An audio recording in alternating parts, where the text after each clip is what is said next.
We are back with another edition of Smart Driving Cars. Thanks for spending time with us. I'm Fred Fishkin, along with the Faculty Chair of Autonomous Vehicle Engineering at Princeton University, Alan Kornhauser. Hi, Alan. Hey, good morning, Fred. Good morning. This has been a trying week for you and the family to wrap up a trying year, I suppose, in the AV industry. Um, yeah, a little bit. We got COVID, but it's over. And guess what? It really wasn't very bad, but who knows? Whatever. Move on.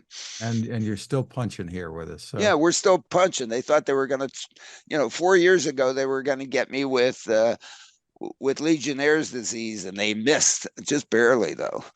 Alma had me for a while, and now this time they tried with COVID. I thought it was over. Not by a long shot. So, to wrap up another year with us is publisher of The Dispatcher, consultant, and co-author with Alan of the very soon available book, The Real Case for Driverless Mobility, Michael Senna from Hi, Fred. Sweden. From Sweden, Alan. Yep, it's getting dark here. Already? Oh, yeah. Already. Yes. But days are getting longer. Oh, eventually, yes, they will. no, they are. And we're going to be wrapping up the year with a look back and a peek ahead. Michael, first, give us a little bit of an update on the book. Well, the book, as of yesterday, but continuing until the beginning of next week, is in final edit and final edit. So we've gone through 3 versions of the book, the copy, since we submitted it back in May, the original copy. So we should be seeing books in our mailboxes. Alan and I will be getting a copy sent to us, hopefully within the next month. And then it's available for anyone who'd like to buy an ebook version or an actual printed version. It's possible to do either. I think it covers the subject. We've talked a lot about it in our previous sessions with you, Fred, and I think, yeah, I've read it now 3 times, and from start to finish. And it's not something that I often do with books that I've been involved in or long articles. But yeah, I think it tells a story that Alan has been telling for quite a long time, and that Alan and I have been discussing for at least the last 3 years when we began putting the book together. So I'm hoping that we're going to get a good number of people reading it, and then have discussions with those folks. Alan, some comments here? Alan? Yeah, well, I think the other comment is that we were also set up to do an audio version with you, Fred, and you basically reading it to people, and we'll figure out a way to make that available and so on, so that those of that wish to hear your presentation will be out there, and it continues to surprise all of us. Michael, me, you. This is different, and it is amazing as I go to conference to conference, listen to this, read this and that, and so on, and everywhere. How the perception of this is the boat's being missed, and it's kind of a shame, and it's a shame for the technology, because I think if the technology, and we'll discuss this a little bit, I guess, today, if the technology continues along the direction that it's continuing now, yeah, all of our cars that we drive are going to become a heck of a lot better. We've said that initially. That was the trivial aspect of the success of this technology. That in fact, yes, it will make our cars that we drive a heck of a lot safer, and we'll be happier when we're riding in them and driving in them. But the fact that it's going to give us rides and we're not going to do anything, which is what happens when you're given a ride. To do that, the way the people have been going on it, they haven't gotten out of the starting block. They've done nothing but trip over themselves. And it's because they haven't pitched it to the right market. And it's amazing. They pitched it to the market of people who give themselves rides as opposed to the people who need a ride or who want to get a ride, who really want to get a ride. And it being given a ride is a whole lot different than giving yourself a ride. And I know it's probably my fault, my 50 plus years of trying to teach this stuff to students. I haven't emphasized that enough. And people have called it giving a ride, getting a ride, mass transit. Yes, it is mass transit. Mass transit gives you a ride. Unfortunately, the connotations that are put on mass transit is that, oh my goodness, it's this public thing that everywhere in the world, essentially everywhere in the world, is so heavily subsidized, and this public thing and this public good, and then has been put to get that subsidy in this other category of perception of thing. And then of course it's whatever, and who knows what. And then here comes something that in fact could be maybe giving rides and not requiring all that subsidy. And we'll talk about it a little bit later, I'm sure. And this could be really good, but nobody sees it as that. It's just another public subsidy thing for I don't know. It's just it's a turmoil in my mind. I think that the book lets people think about this differently and take a fresh look at all this as to what the heck it is we're all trying to achieve here, which is improvement of people's quality of life. What it's all about. So let's get into the highlights of 2023, and it all ties in with what you've been saying, I think. Number one on your list here, Helen, is the start of driverless revenue service. Absolutely fantastic. 2023 should go out as a flashing headline. Actually doing it. I mean, actually having two companies go out there, basically bet the ranch that the sucker's going to work, and go out there and do it with, as best as I could tell, and maybe I'm the naive one here, without a bunch of smoke and mirrors and magic and Houdini's whatevers, and just doing it, Nikeing it, just doing it, going out there and giving people rides in a way that each one of those rides did not have associated with it a human to make it happen, watching over it precisely whatever. Sure, there were humans involved, just like there are humans involved in the World Wide Web. The World Wide Web really has humans involved in the process. But there's not a human involved in each one of the World Wide Web interactions. And so you got network scale out of it. And you got what we have here with the World Wide Web. Because we were able to make it so damn efficient to remove that human involvement that otherwise needs to be required. And if you have the human involvement, the implication is that the human has to be paid. And so why is the World Wide Web so darn efficient? It's because it doesn't have that much human involvement. And here finally the opportunity to do that in places other when you got a gazillion people going from 2 points. If you got a gazillion people going from 2 points and you only need one individual, then you have this network, this scale efficiency. But all of a sudden, if you need to have an individual involved in each one, then you got to be rich guy.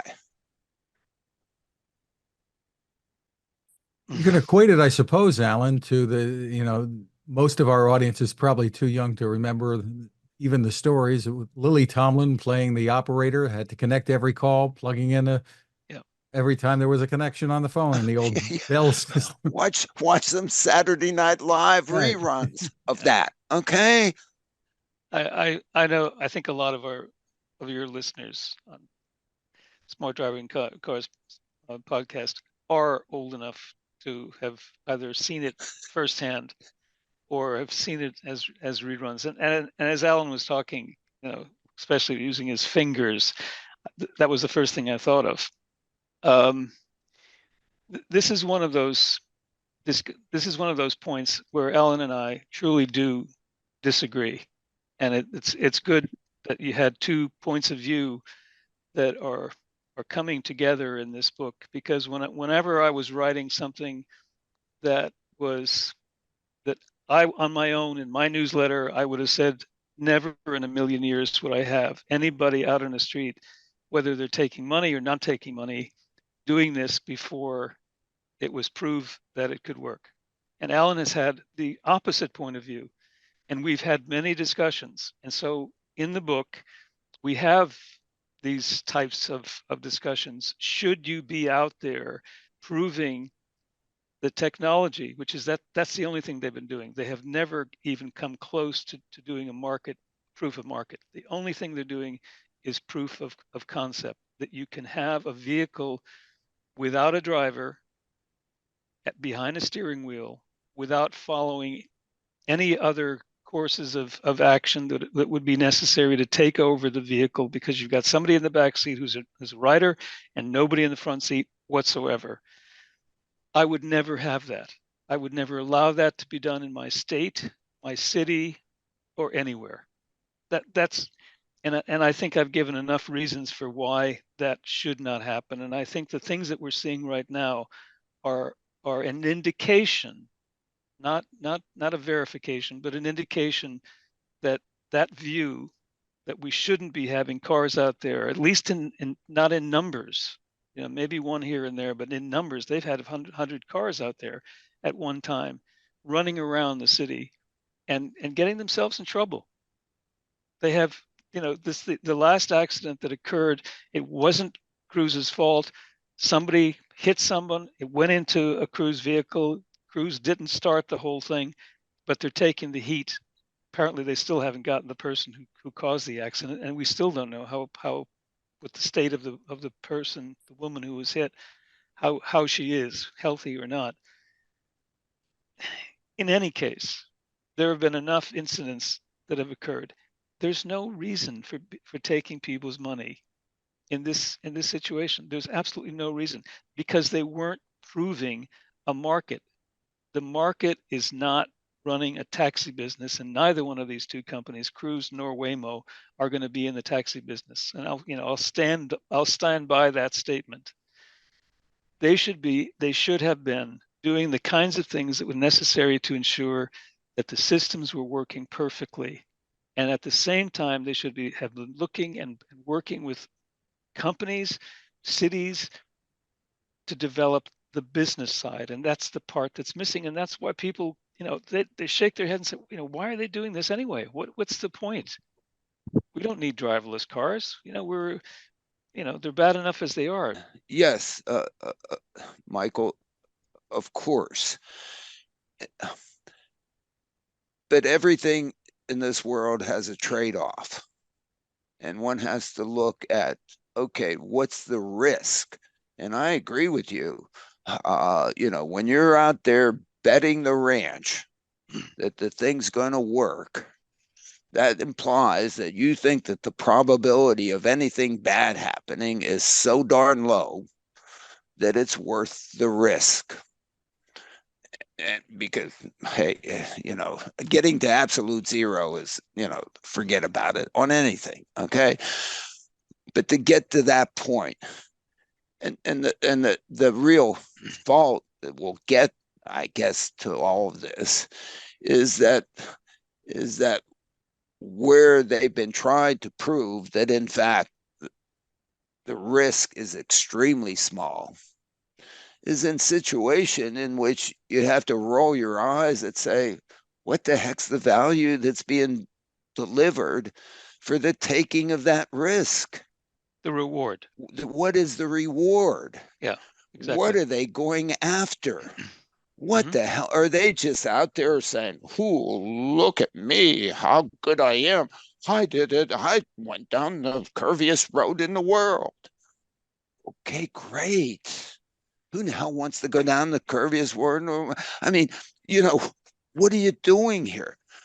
And so I think to me the beauty of the book is that we try to say, okay, what's the problem? Mhm. What is it that we're trying to do with this? If we look at the World Wide Web or any of the other, the telephone or any of the other things that we've tried to make it so that in fact, because we make it so darn inexpensive and so darn good, probably has some bad associated with it too, that it opens it up to improve the quality of life of so many people, that of course any risk that's associated with it is worth worth it given the value. Nobody can sit here and argue, I don't believe, that the car is not something we should have because a few or even 1.25 million people or whatever it is per year die because of it. But there are The people who do that. value proposition of the personal automobile over the past 100+ years, cut it out. It's not even close. There have been a gazillion books about it, how bad it is, and the pollution, and do da da be da da do da da da, and what people continue to go down to their dealers and buy them. Why? Because if you can, at the price and the efficiency and the point that they've been put out there, they're worth the risk. The market tells us that every day, every day. Okay.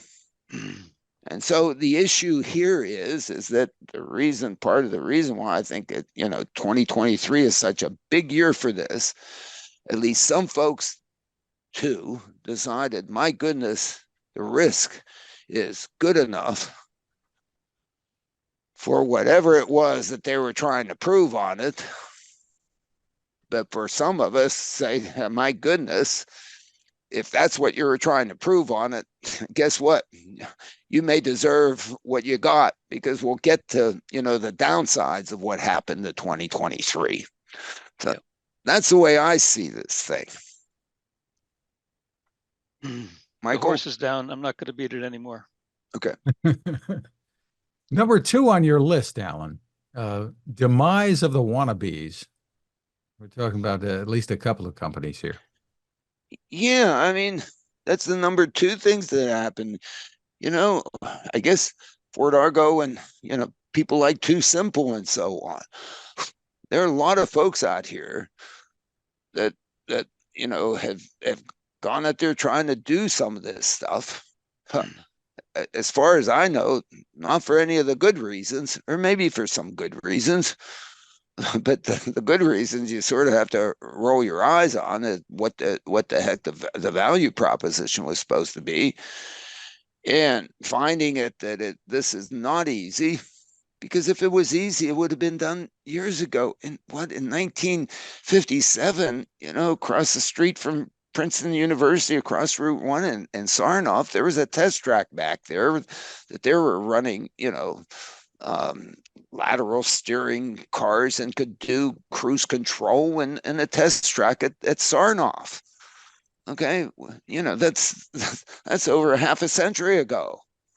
Okay, we could do this. That this has not been easy, and some people were still out there, trying to whatever, and weren't didn't roll up their sleeves far enough. And good, okay, because the smoke and mirrors in the end aren't going to work. Okay, and if you're using smoke and mirrors, please move aside. Michael, some thoughts? Yeah, the term wannabes, I think, is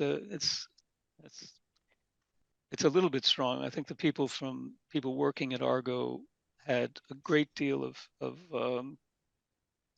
knowledge. They put together a lot of experience. They were bought by two companies who didn't seem to have very much intention of using what they were doing. Their Volkswagen and Ford seemed to be in this marriage around Argo for the purpose of seeing if their teams could work together and possibly expand their cooperation one to the other.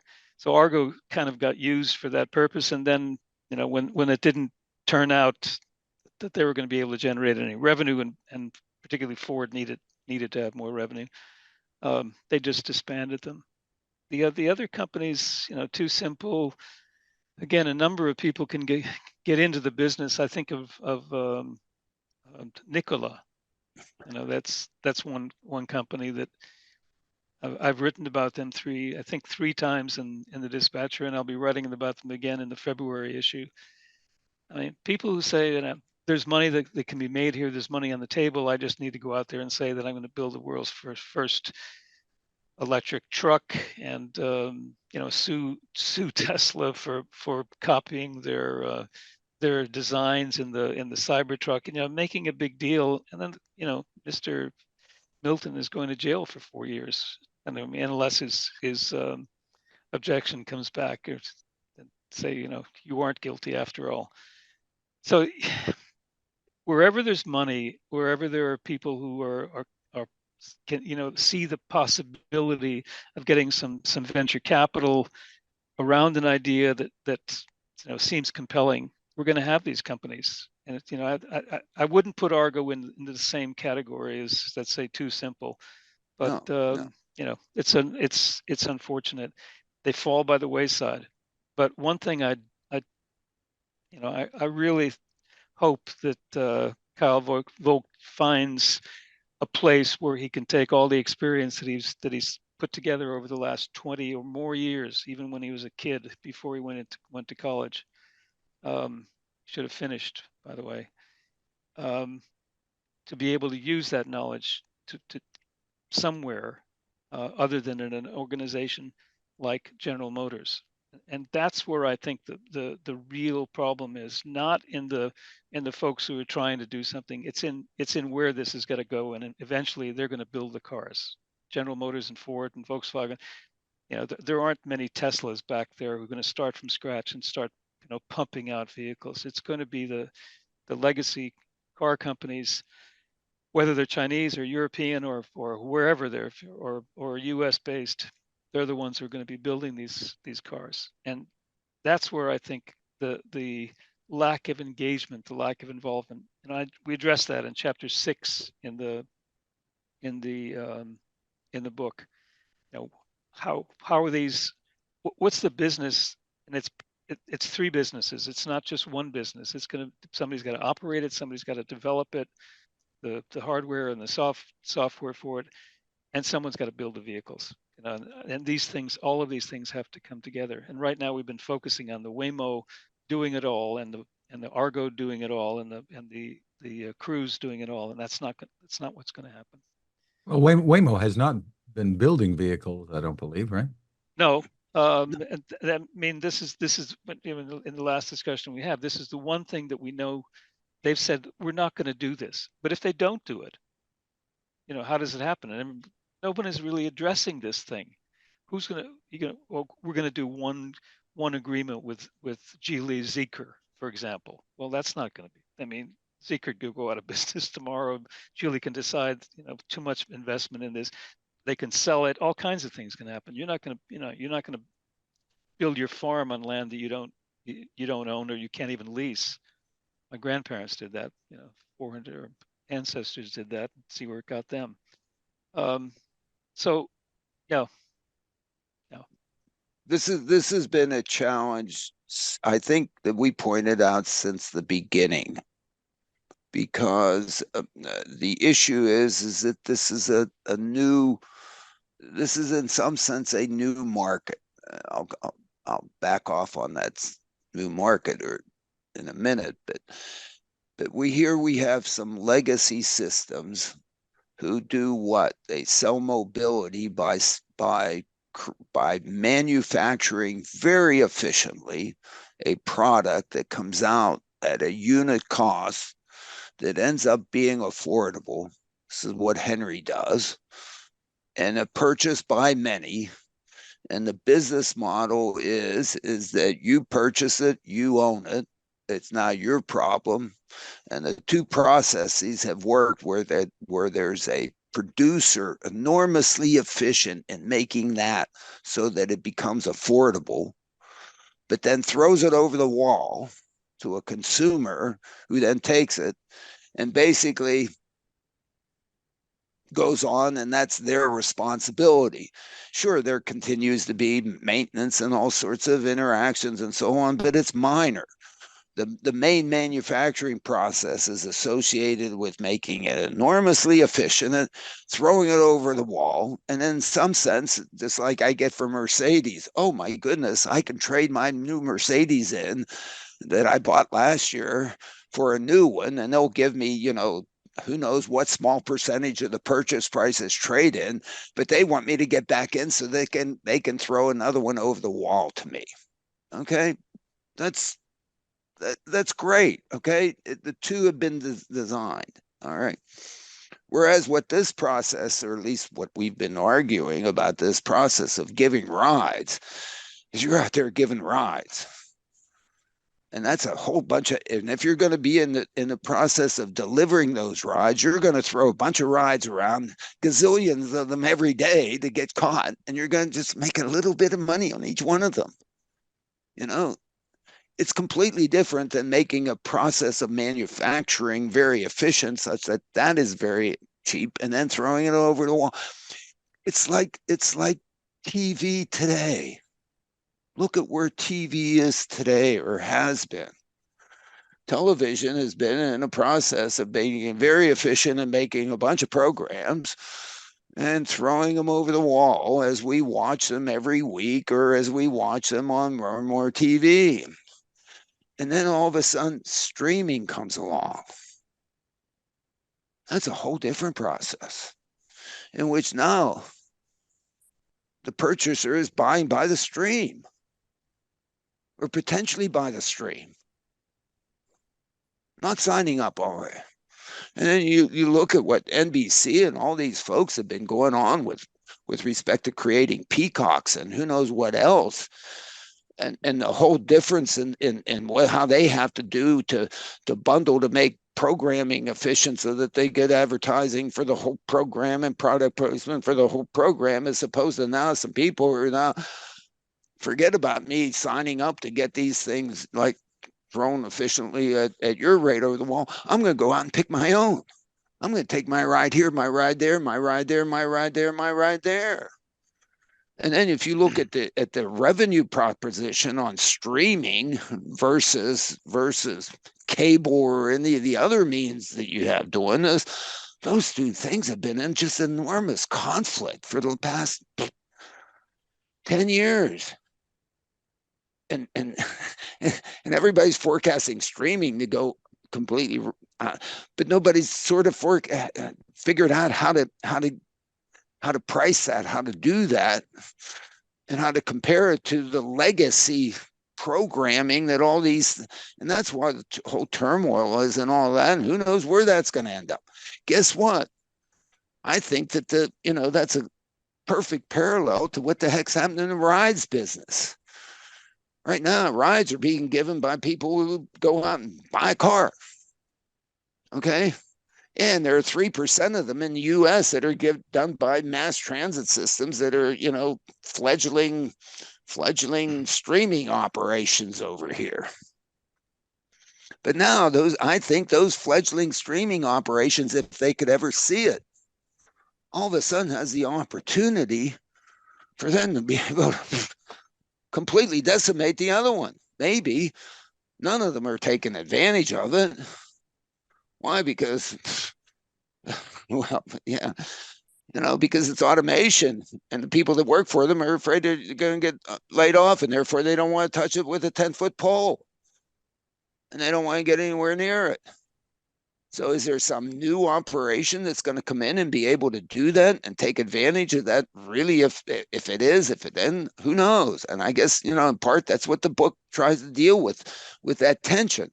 But there is this opportunity, and there are a lot of folks that, even different than streaming, I don't know in streaming whether there's an opportunity for a different market. Well, of course there has been so far. Who of the younger generation, of the 10 through 18-year-olds were ever watching any of the programs that were being put on by CBS and NBC and in the evening? Oh my goodness, they wouldn't be caught dead watching any of that crap. And all of a sudden, maybe now they're on their devices looking, and that's the reason why streaming is going nuts. I don't know.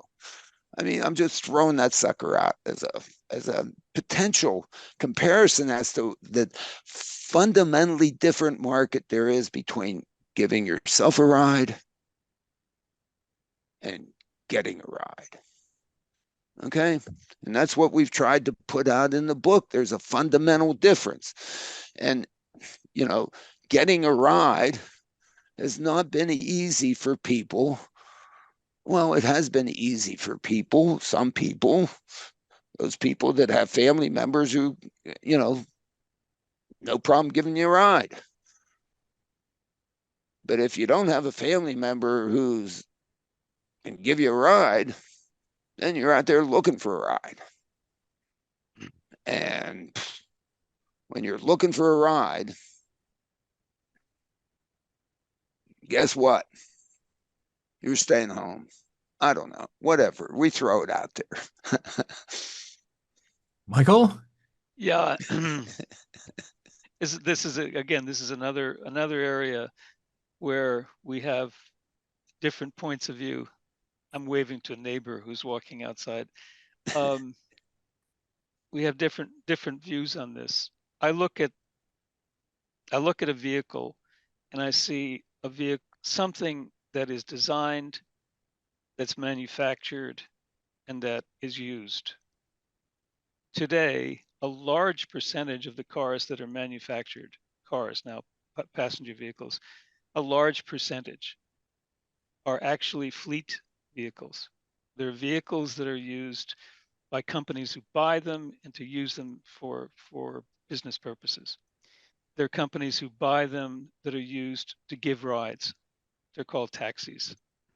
There are companies who operate vehicles for emergencies, for police. There's a large number of cars that are already produced, either designed for specific uses, and those vehicles are mostly, not all, Greyhounds aren't produced by, well, actually they may be, but they could be produced by General Motors or Ford. The yellow buses in the United States, they're produced by Ford and a couple of others. But most of those cars are manufactured by companies who know how to manufacture. They have the capabilities to manufacture them. There are vehicles that are produced by a company called Oshkosh. Some of those vehicles are Army vehicles, but a lot of them are just vehicles that are used for heavy duty purposes, like going into mines and all that stuff. So there's a large percentage of vehicles that are already produced for specific applications. 80%, 90%, whatever that number is, outside of New York City, of the trips that people make today are made with their personal automobiles. They buy cars because they're the most convenient and the most efficient and the most cost-effective means for an individual who can afford it to do what they need to do, to put the daily puzzle pieces together, go to bed and know that tomorrow I can get up, take my kids to school, or take myself to work, or do whatever I need to do, take mom to the hospital, everything that I need to do. I know I can do that. I'm going to invest in it. And that'll be it. I can have the car for 2 years. I can have it for 10 years like I do with my cars. It doesn't matter. It's the most efficient way to do it. What we and this whole business of comparing rides to internet usage, to streaming, the mobility as a service group, the mobility is a service. It's always been a service. We either give it to ourselves, we give it to other people, or it's given to us. It was a you know like streaming. Okay, they did it here, we can do it here, and nobody's going to own a car, and everybody's going to be mobility as a service. You're going to every car company worth its salt has tried that, and they've laid down all of their business plans in that area because it just hasn't worked. From Volvo to Ford and GM and all of these companies, because people continue to want to buy their own cars, and if they can't afford a car that they'd like to have, then they'll go into a lease, which is a very financially ineffective way of owning a car, but it's basically the same way. So somebody else owns the car for you. What we are trying to talk about here isn't anything that's been done before, except comparing it to a bus.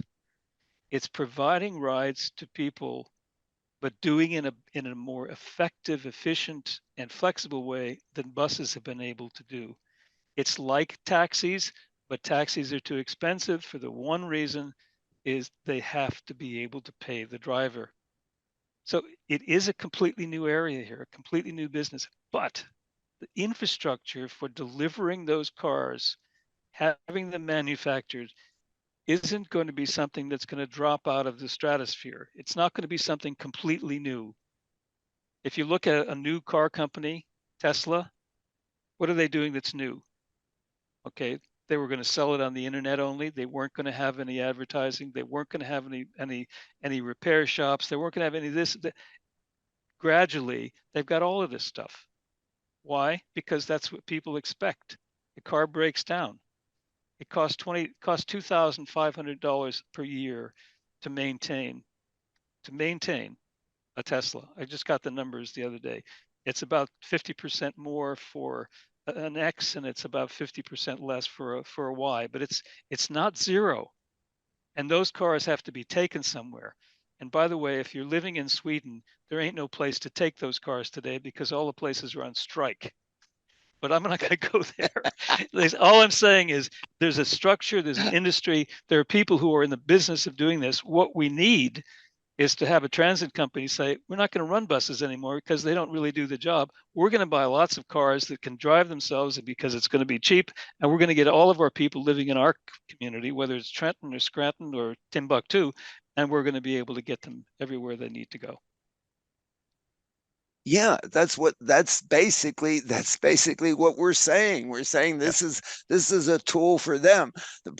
Our challenge has been is that those folks are saying we're not, man, they'll strike, they'll do to us what Sweden is trying to do to Tesla. We're striking those suckers. We're not going to let the sucker operate, which says, hey, if you do that, you're not just going to carry New Jersey Transit. You're still going to have all your train customers. You're instead of carrying 4% of the trips in New Jersey, you're going to do 5%, 6, 8, 20, 10, 50, 12, 15, 20, maybe even 25%. It's a Okay, market you that do isn't being served 25%. today. You all of a sudden, some people who are buying cars are going to say, whoops, do I need 8? No, I I don't only believe. need 7 of them. Do I Yeah, need 4? No, I only need 3. Do I need 3? No, do I need 2? Or maybe I'll still buy those suckers and I'll just let them sit around even. Or maybe I'll even go to a few more places that I enjoy going. And who knows what that does to the economy of New Jersey and allows Atlantic City to be a little bit whatever better, and Newark and everybody, and all of a sudden the people there, and that's all positive. And nobody's and the pickup of that dynamic has not been there. And that's one of the travesties of 2023. I guess we might as well get to it.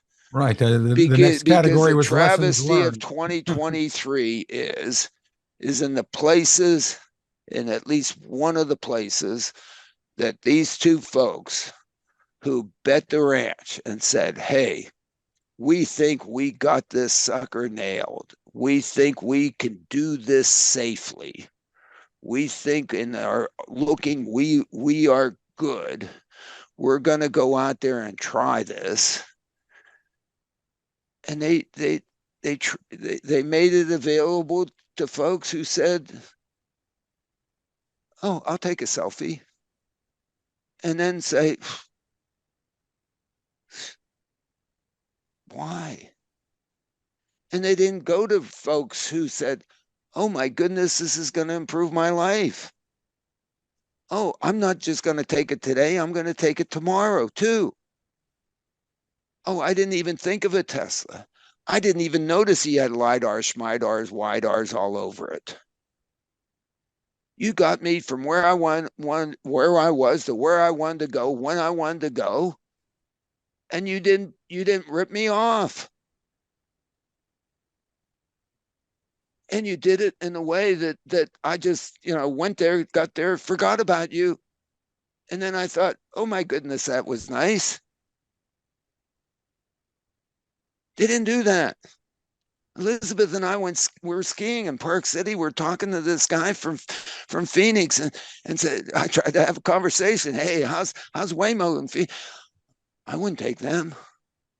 Why? Well, of course, he's skiing in Park City with us. He probably has Lambos all over the place. Why would he? Okay. Of course not. But I can't believe that there aren't people in Phoenix who could have gotten to the doctor, who could have gotten across town to shoot hoops with a friend, who could have visited somebody, who could have just had a nice day. Why? Because this thing was available to them to,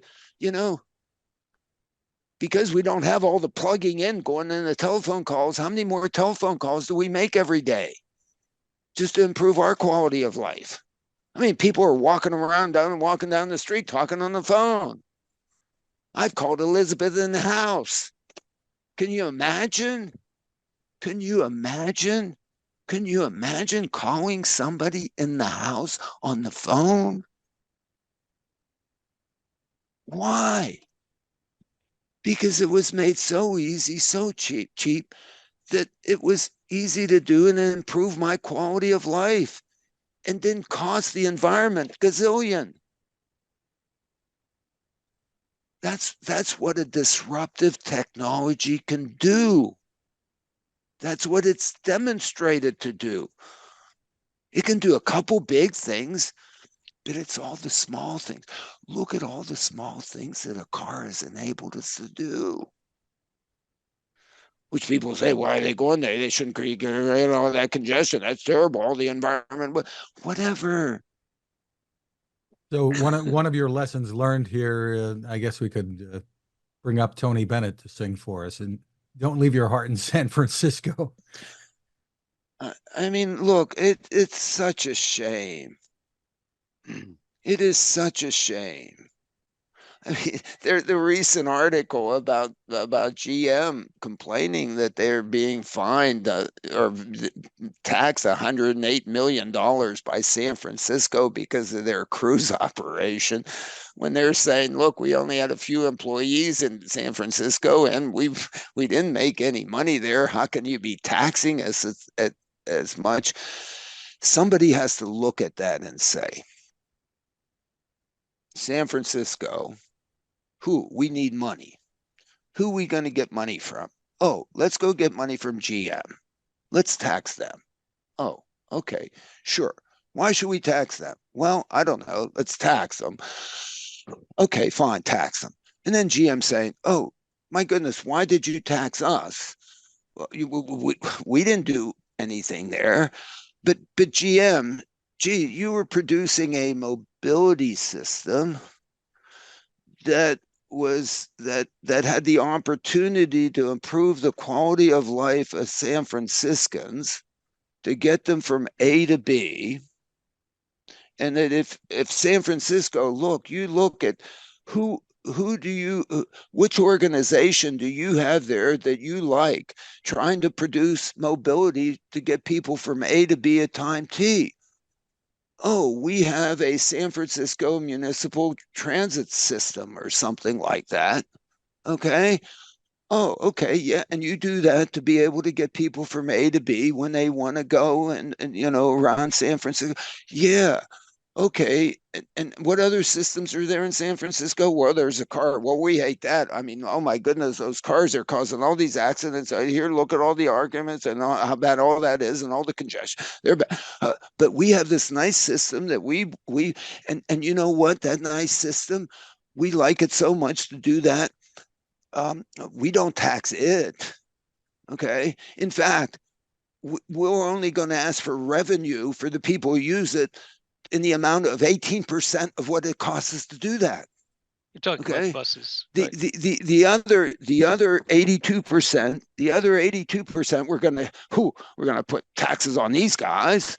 We're going to taxes on those guys. We're going to put taxes on those guys and bring it all together to help to give people rides from A to B at time T. Give them rides. And GM must be there. Oh my goodness. We thought we were out there trying to put an efficient system to get people from A to B at time T in San Francisco. And we weren't going to charge San Francisco anything for that. We were even going to go out there and compete and do it better than any other people can do it, because otherwise they wouldn't need to take us. But Alan, isn't this an indication of lack of involvement, lack of engagement on both the parts of San Francisco and General Motors? How can you be operating in an environment, whether it's a city or the state of California, and not be aware of the tax requirements? How could you, as a city, allow operation in your jurisdiction without a clear indication to people who are operating in that city that you are going to be subject to tax? I mean, if both of these organizations have abrogated their responsibilities. I mean, I don't feel badly for San Francisco or for General Motors. I think they're both acted totally irresponsibly. And I've said this. I think that General Motors has acted irresponsibly with regard to how they dealt with Cruz. And I think that San Francisco and the state of California a long time ago should have come to an agreement about what actually was going to be done by whom. That San Francisco shouldn't be just saying, oh, well, the state has the responsibility here, and all we have to just lie down and wait for something bad to happen and complain the entire time, which is basically what San Francisco has been doing. And then to come back and say, well, now we're going to get you. Now we're really going to nail you. I think that we can't have that kind of thing. This is sort of a lawless society. I agree. I mean, they're all at fault here. Well, Why? one of your other lessons learned here, Alan, was this is be a totally lesson transparent. This is a lesson to be learned here. The lesson to be learned here is, I guess, why did they go in San Francisco? They wanted to do a proof of technology. They wanted to do a proof of concept. They wanted to prove that they could do that, the curviest road, the toughest hills, the whatever, the do, and they wanted to show, oh, look at these, oh, man, look how good I am, without going into the community and saying, hey, here is the thing that we have. Here's the thing that we have. It allows us to write efficiently. It allows us to give trips from A to B at time T, where in fact there isn't a high demand. Be demand responsive. Do it and do it really inexpensively for people who might appreciate that attribute. If they don't appreciate the inexpensive attribute, then they're not going to be our customer. They're doing fine for themselves. Do you have any of those? And if so, who are they? And we want to focus on improving their quality of life. Why? Because if they use us, they're improving their quality of life. Otherwise, they wouldn't have used us. They would have stuck their nose up and whew, So two. to come Okay. back to the General Motors responsibility in this area, what was Mary Barra talking about with respect to Cruise? Oh, it's ugly. That by 2030 they were going to be a $50 billion operation. Really? She should have said, we're going to give $100 billion of value to society, and out of that we might collect half. We're going to let the other half, the society, benefit from that. She failed to say how she was going to earn it. You've got to earn this money. The money she gets from selling a car is because the people who get it get value to that. That's why they give her the money. And Exactly. they get this, they improve their life and they're happy about it. Yeah. She only gave one side of the answer, not the other one. And she led with that. I mean, any politically astute person would lead with the value proposition to society. Exactly. And then say, how am I going to deliver that? Well, I actually can do it. People are going to be so happy. They're going to be happy to reach down their pockets and give me their money themselves. And I'm not going to have to ask for 82% subsidy from the city. And in fact, they're going to be so happy. I'm going to be happy to contribute some taxes to the city too, as opposed to sticking it all in my Swiss bank accounts. So there you have, Fred. The answer to the question is, in terms of transparency, if anyone, whatever the company, whether it seems like General Motors hasn't learned that lesson, but maybe Stellantis can pop up, maybe BMW or some other company will be able to say, this is what we're going to do. We've learned from the mistakes that have been made. This is how we're going to approach this problem in the future. That's what I hope. One other note that Alan had in his list here was serve a demand that is sustainable. And you've been touching upon that all along here. Yeah, it needs to be sustainable.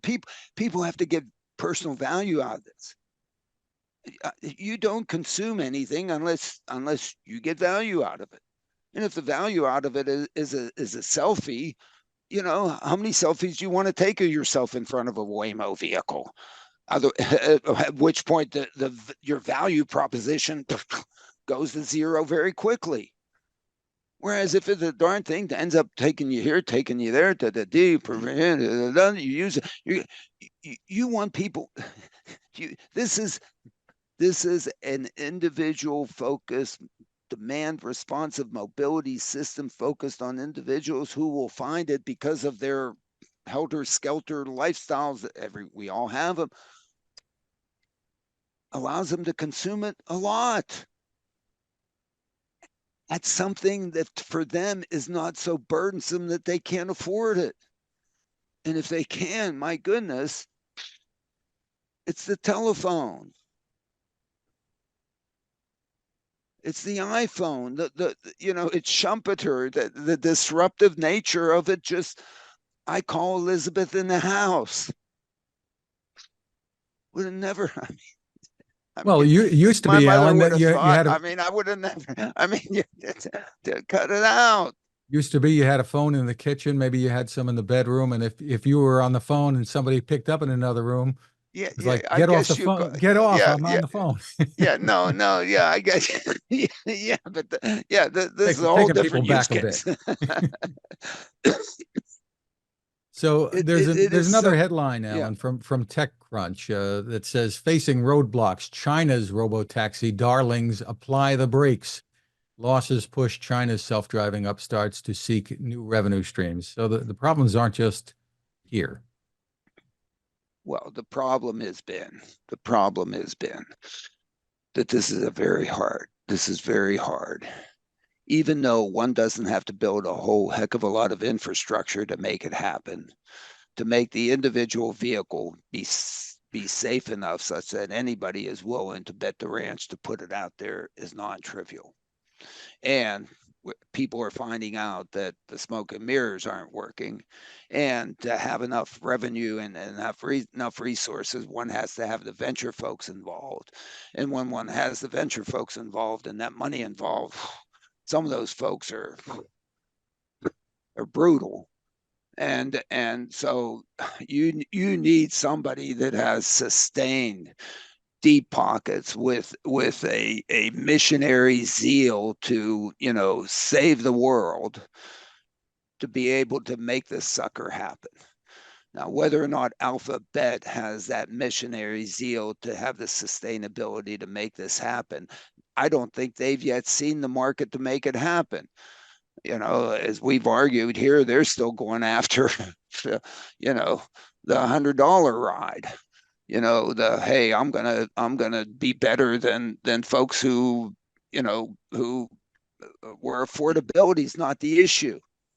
Okay, and sure, you can have you might have a Louis Vuitton type product, or Cartier, or Patek Philippe, or whatever other, whatever brand that you think is exclusive, and do that, and you do quite well, thank you.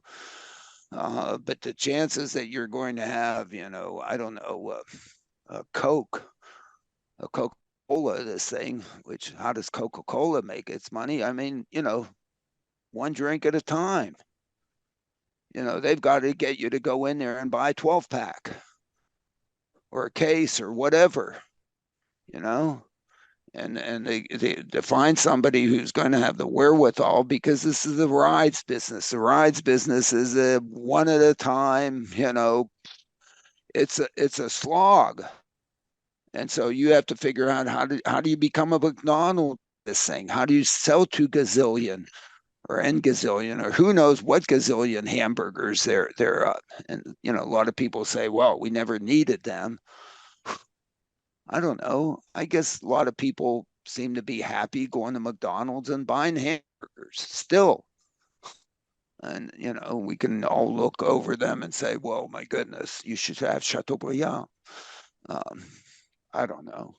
Well, we're heading into 2024, right? So no doubt a year of political turmoil, but what about transportation, driverless mobility? I'd like to think everybody's going to read the book and say, wow, that's the way it should be done.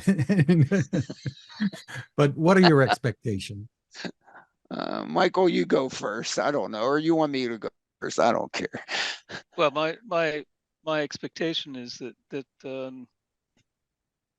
we've got the same groups of people. We have the investors and the manufacturers and the the people who are who are trying to become entrepreneurs.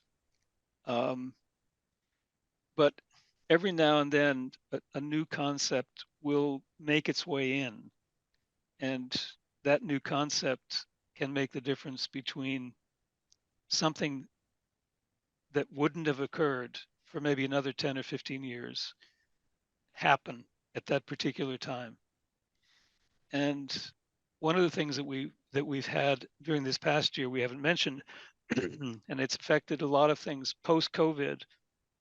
We've had even though we haven't called them recession, they are recessions. They're recessions in most countries in Europe.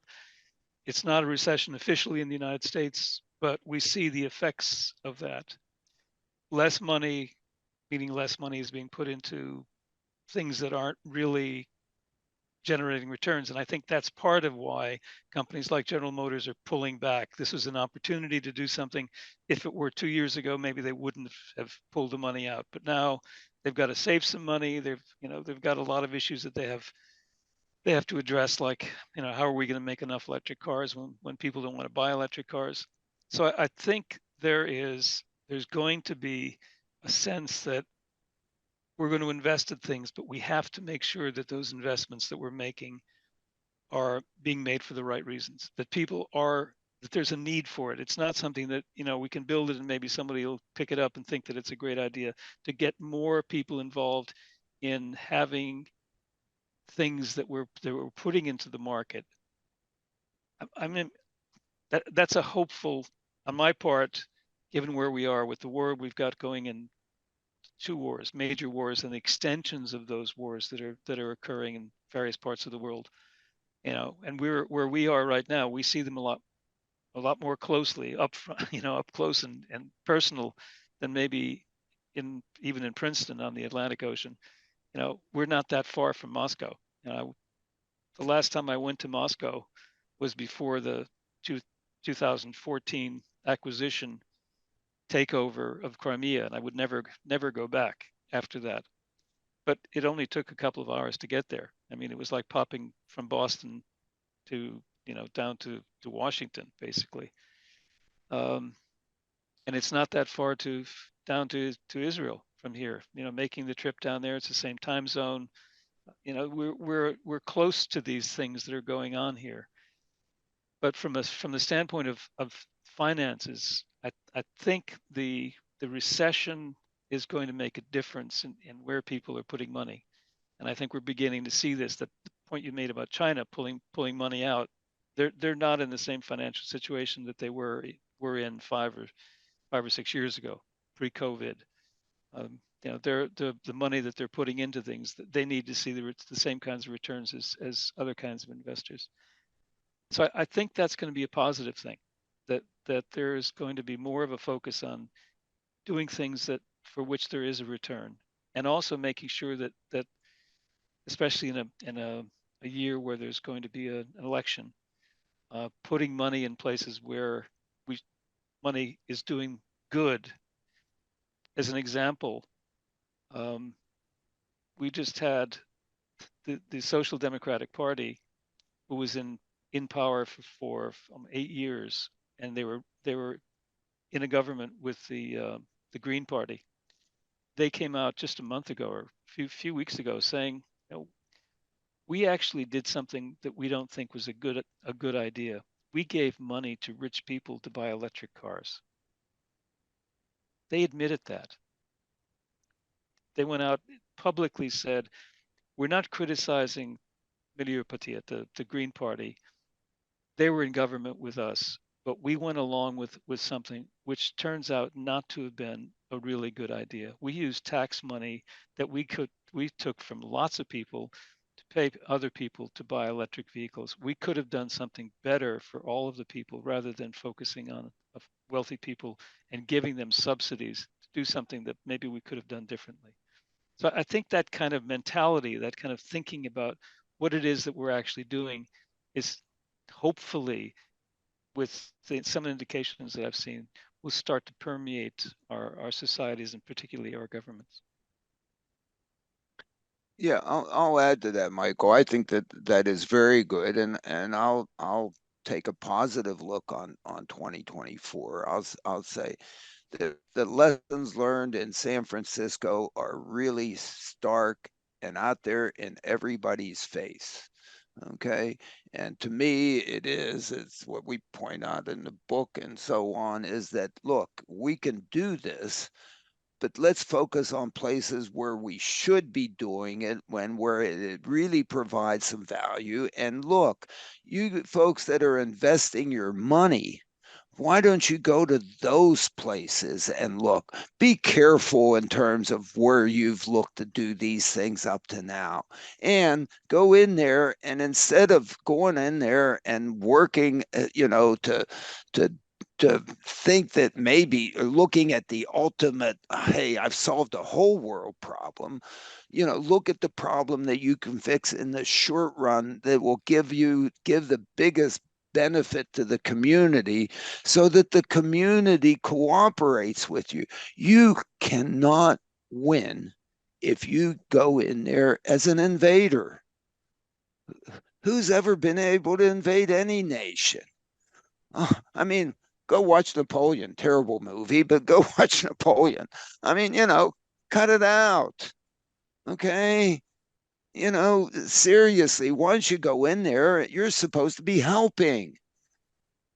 You're supposed and create a business, create a market proposition such that there is fundamental value to the individuals that are doing it, and go for that, and stop going after the exclusive brand business, and go out there and do like McDonald's did, or even Starbucks did, even though that's sort of, pretty damn expensive coffee. But whatever, earn it on each ride, and look at that. And look at winning, look at having you be welcomed in the society. I think Waymo did a pretty good job in Chandler and in Arizona, to go in there, because one, they had the welcome carpet out for them in the first place, and did a reasonable good job of working with everybody and keeping everybody open and so on. And I think the other, positive thing for the coming year, I think that finally we're going to get everybody working together on trying to improve safety instead of competing on safety, and making sure that everybody is transparent and is open. Certainly we had the example of Tesla, not Tesla, but Waymo out there last week or a couple weeks ago, putting out their safety information. And of course, to me, I took my interpretation of the agreement reached by NHTSA and Tesla for the recall of essentially every Tesla, to improve the use of autopilot, and they get the goofballs and all this people misbehaving and the using of it to behave, I thought was a very positive thing. And the fact that it could be done over the air, trivially, whatever, allows them to go out there and see if it works.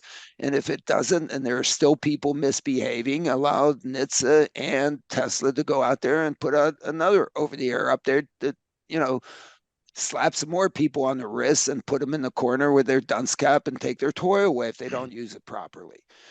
The system enables that, permits that. And I would like to think of that as a good working relationship between the regulator and the creator, let's call it, to try to get to an equilibrium point in which the system delivers value without being misused. And I think working together. So to me, maybe I've consumed too much Kool-Aid on that one, and look at it too positively. But I look at that as, I mean, just think if GM had to recall all their vehicles to fix something. Oh my goodness. I mean, that would be a real recall. This isn't a real recall. This is what I get on my iPhone, like twice a week or something like that. They update, they fix something. I guess I've gotten to think I have enough confidence in Apple that reliability, that they're doing this. Every once in a while I say, what the hell are they stealing from me? But I'm off that one.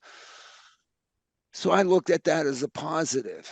Apparently Tesla's going to have their own safety update and so on, publicly, maybe, this coming month, in which maybe all this industry can come together and say, not only how do I improve this technology for the folks that are using it as advanced driver assistance systems to get the collision, the automatic emergency braking systems to really work. In other words, not to just do collision mitigation, but to do collision avoidance.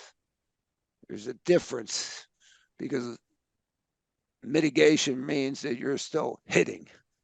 And of course, if you're still hitting, then, you still then have lawyers, and you have car repair people and who knows what, and hospitals involved.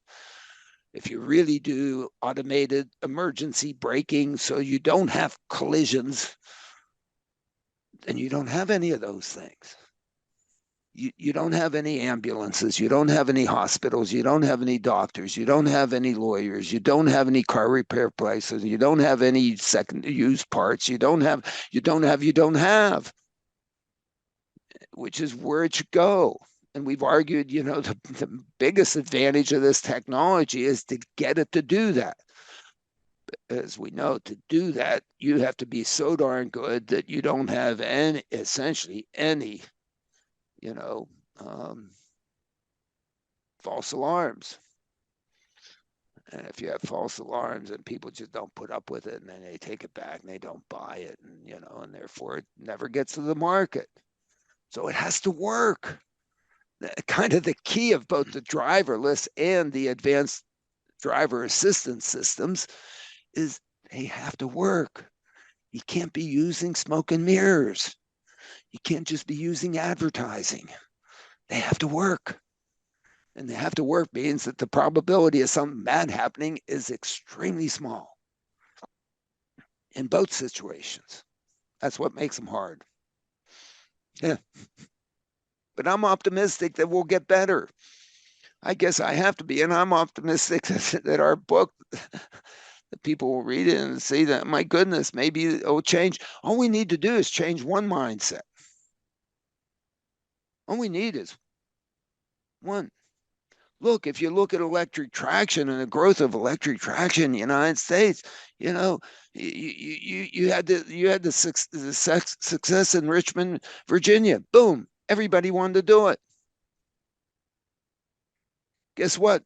Nobody wants to do San Francisco. Nobody. I don't think. I mean, you got to be crazy. I mean, I hope no venture capitalists. Nobody with their own money would want to do it. So as you said, the book, it's called The Real Case for Driverless Mobility, coming very soon. Michael, thank you once again for joining us. Wishing you a very healthy and happy year ahead. Thank you very much. Happy New Year to both you, Fred, you, Alan. Yeah, we might make it to 24. Unbelievable, huh? Oof. Just a day away. Yeah, and we got the book, and I should also point out that we still, we're going to do the summit. We're going to do the summit at the end of May, May 29th through 31st, and in Princeton, and we'll be discussing these things. I guess we have a bunch of people that we know that will discuss it with us. Hopefully, we'll have a few new people who will say, and hopefully, we'll have some people that say, hey, why don't we try this? How much is this really going to cost us? What was it costing General Motors each day to do San Francisco, beating their head against the wall? I guess, I don't know, but maybe they think we're just crazy, and I don't know. Pinhead academics or who knows what, or stuck in the Princeton bubble, not seeing the world. Whew, love being in the Princeton bubble. Well, Michael's across the ocean. And the website for the Dispatchers, michaellsena.com. You can find us at smartdrivingcar.com. Also, Spotify, TuneIn, Apple, Google, Amazon, wherever you turn to for podcasts. You can find my tech reports at techstination.com. I'm Fred Fishkin, along with Alan Kornhauser. Thank you for listening or watching. Happy New Year, and please continue to stay safe. Thank you. Happy New Year, everyone.